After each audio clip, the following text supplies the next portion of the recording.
À Singapour, Liam Lawson est devenu le 6e néo-zélandais à inscrire des points dans l'histoire de la Formule 1. Mais malgré de très belles performances sur ses 4 premières courses, il n'a pas décroché le baquet AlphaTauri pour la saison 2024. Mérite-t-il sa place en Formule 1 ?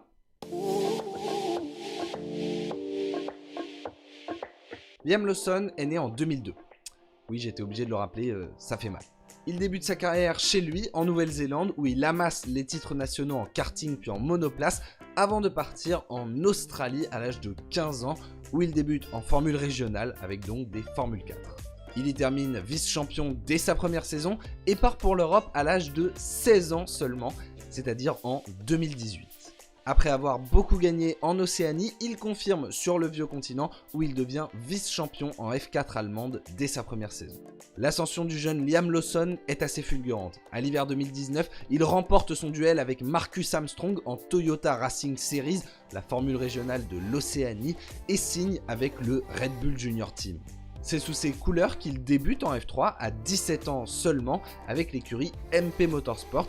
Et c'est cette année-là qu'il va connaître ses premières difficultés puisque malgré 2 podiums, il termine la saison à une anonyme 11e place. Il rempile en F3 cette fois avec Hi-Tech Grand Prix dans une saison très particulière. Nous sommes en 2020, la pandémie de Covid a largement rétréci la saison et il fait également face à un plateau très relevé cette année-là en Formule 3. Oscar Piastri, Théo Pourchaire, Logan Sargent ou encore Fred Vesti parviennent à le devancer. Mais sa 5e place au classement pilote n'est pas représentative de sa très belle saison. Il y signe 3 victoires et 6 podiums en 18 courses alors que 3 abandons consécutifs en début de saison l'ont retardé dans la lutte au titre. Il finit seulement à 21 points du sacre en fin de saison.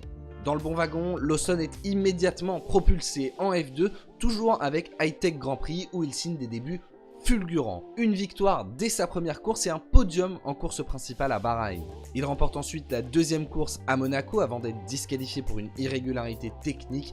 Et sa fin de saison est plus compliquée, il ne signe qu'un seul autre podium et termine à la 9e place.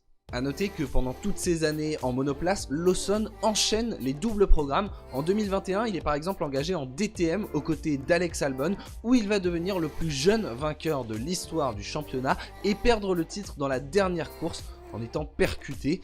Certes, il ne gagne pas encore, mais il laisse une grosse impression, ce qui est très important pour le Dr Helmut Marko. En 2022, sa mission est de remporter la Formule 2 pour espérer accéder à la Formule 1. Et son début de saison est canon, il montre qu'il est clairement un des prétendants au titre.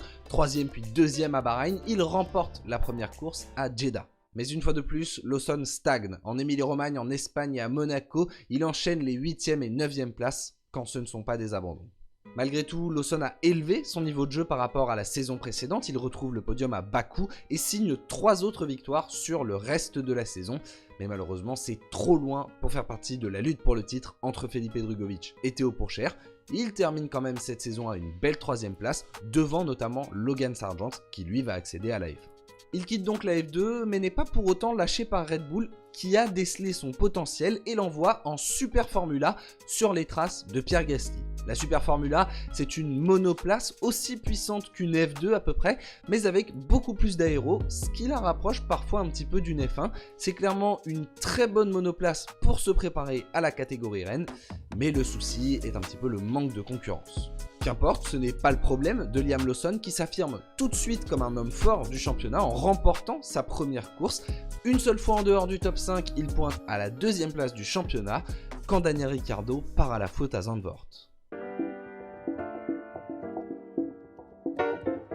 Le 25 août 2023, la carrière de Liam Lawson bascule. Daniel Ricciardo, fraîchement revenu chez AlphaTauri, se blesse en essai libre. Liam Lawson, le réserviste de l'équipe, est appelé en renfort. Il n'aura qu'une séance d'essai libre pour se mettre en jambes.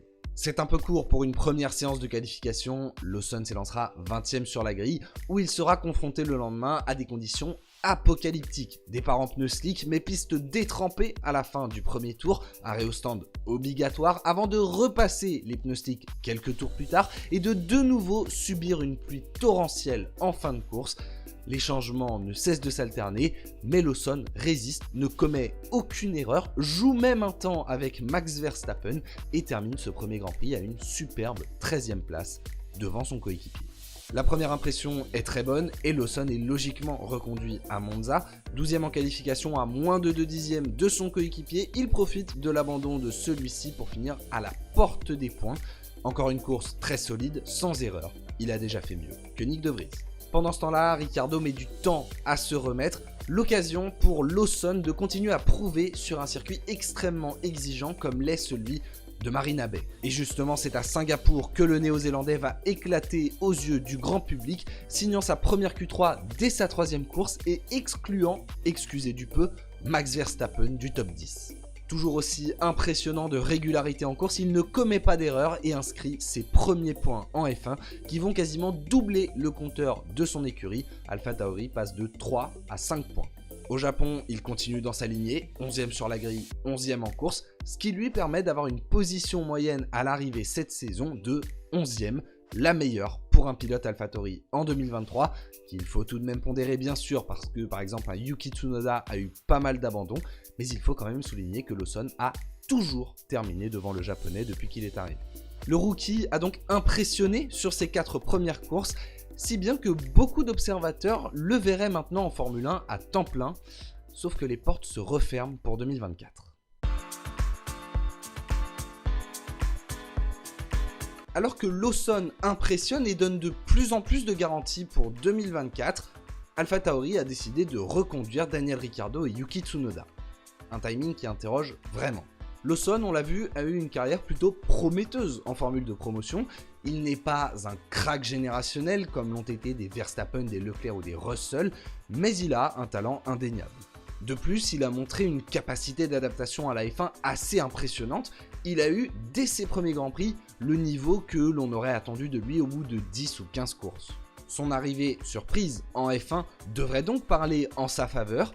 Tous les observateurs semblent s'accorder pour dire qu'il mérite sa chance, et pourtant il vient d'être confirmé dans le rôle de réserviste chez AlphaTauri et Red Bull en 2024. On peut aussi se demander si l'écurie italienne a vraiment de meilleurs pilotes.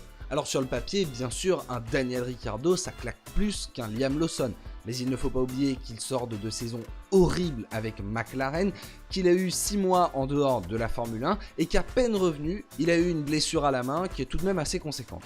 Malgré tout, Red Bull l'a rappelé en vue d'un potentiel retour dans l'écurie mère et il n'a pas eu le temps de montrer son potentiel actuel, il est donc plutôt normal de le reconduire pour la saison 2024. Maintenant pour Tsunoda, ce sera quand même sa 4e saison. Franz Tost a l'habitude de dire qu'il faut 3 saisons pour juger un pilote. Et je vous pose la question, a-t-on vraiment vu une grosse évolution entre le Tsunoda de Bahreïn 2021 et celui de Suzuka 2023 ? Certes, il a moins d'accidents cette saison, mais en termes de rythme, c'est pas encore fou. Il a surtout prouvé qu'il était un bon pilote, un pilote qui maintenant peut être fiable, sur lequel on peut compter, mais il ne sera sans doute jamais un excellent pilote, un potentiel champion du monde. J'ajouterai même que De Vries a été jugé en 10 courses, Sargent en moins d'1 saison, et qu'il faut généralement 2 saisons, pas plus, pour voir le niveau réel d'un pilote. On peut donc se demander ce qu'on verra de plus avec une 4e saison de Yuki Tsunoda, qui est finalement surtout là pour boucher un trou générationnel dans la filière Red Bull, même si là, il y a potentiellement un pilote qui a le niveau pour le remplacer. Je vous donne donc mon avis. Pour moi, Liam Lawson a largement prouvé en 4 courses qu'il méritait sa place en Formule 1, et particulièrement chez AlphaTauri. Je suis étonné que Red Bull ne l'y ait pas placé. Je vous laisse me donner le vôtre en commentaire. C'est donc officiel, Liam Lawson ne pilotera pas une F1 de la famille Red Bull en 2024. Mais peut-il trouver refuge ailleurs ? S'il dément toute prise de contact, on peut imaginer que Red Bull a quand même un œil sur le dernier baquet disponible en Formule 1, celui de Logan Sargent.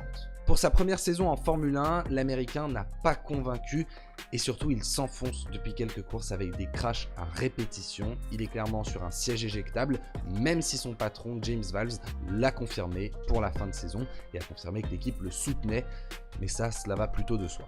Williams a donc certainement un œil sur les potentiels remplaçants, qui ne se bousculent pas non plus, car parmi les pilotes qui semblent mériter leur place en F1 à l'heure actuelle, Liam Lawson est clairement en tête de liste devant les Pourchaire, Vesti ou autres Drugovich. Red Bull pourrait-elle donc le prêter à Williams ?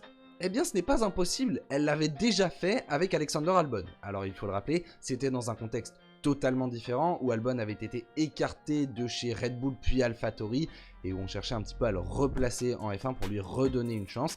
Là, Liam Lawson y arrive, la voie logique aurait voulu le voir débarquer chez AlphaTauri, mais vraisemblablement la voie est bouchée. Peut-être donc que Red Bull voudra regarder ailleurs.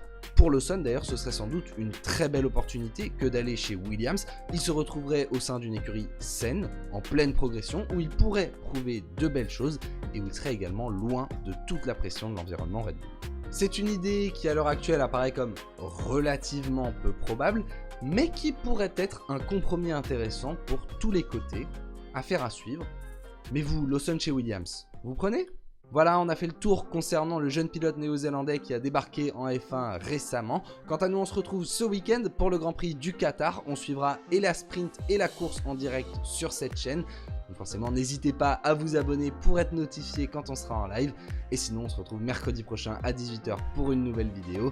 D'ici là, portez-vous bien, c'est le plus important. Et sur ce, moi je vous dis à la prochaine. Ciao, ciao!